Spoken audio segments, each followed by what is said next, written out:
We've been talking about some heavy, difficult topics, and you've talked about truth in your Nietzsche lectures and elsewhere. When you think, when you write, when you speak, how do you find what is true? Hemingway said, all you have to do is write one true sentence. Yeah. How do you do that? Well, I would say first that you practice that. It's like that question is something, and Hemingway knew this, at least to some degree, and he certainly wrote about it, is that you have to orient your life upward as completely as you can, because otherwise you can't distinguish between truth and falsehood. It has to be a practice. Now, and for me, I started to become serious about that practice when I realized that it was individual, it was the immorality of the individual, the resentful, craven, deceitful immorality of the individual that led to the terrible atrocities that humans engage in that make us doubt even our own worth. I became completely convinced of that the fundamental root cause of evil, let's say, wasn't economic or sociological, that it was spiritual, just psychological. And that if that was the case, you had an existential responsibility to aim upward and to tell the truth. And that everything depends on that. And I became convinced of that. And so then, look, you set your path with your orientation. That's how your perceptions work. As soon as you have a goal, a pathway opens up to you and you can see it. And the world divides itself into obstacles and things that move you forward.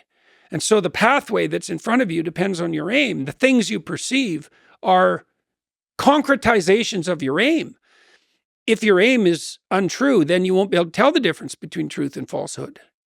And you might say, well, how do you know your aim is true? It's like, well, you course correct continually and you can aim towards the ultimate. Are you ever sure that your aim is the right direction? You become increasingly accurate in your apprehension. Is it like part of the process to cross the line, to go outside the Overton window, to dip a toe outside the Overton window for a bit? Of course, that's what you do in part and play. I was at the Comedy Mothership, and every single comedian was like completely reprehensible.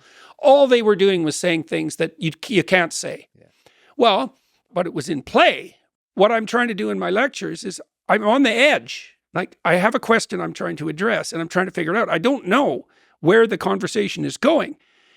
Truly, like it's an exploration. And I think the reason that the audiences respond is because they can feel that. It's a high wire act, and I could fail. And, my lectures have degrees of success. Sometimes I get real fortunate and there's a perfect narrative arc. I have a question, I'm investigating it. It comes to a punchline conclusion just at the right time. And it's like the whole act is complete. And sometimes it's more fragmented, but I can tell when the audience is engaged because everyone's silent.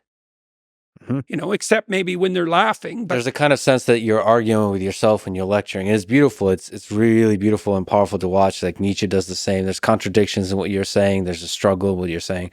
But I do think that when you're doing the same on the internet, you get punished for the deviations. You get punished for the exploration, especially when that explores outside the Overton window. Look, if you're going to play hard in a conversation to explore, you're going to say things that are edgy, right? That are going to cause trouble and that might be wrong. And that's another reason why free speech protection is so important. You actually have to protect the right, let's say in the optimal circumstance, you have to protect the right of well-meaning people to be wrong.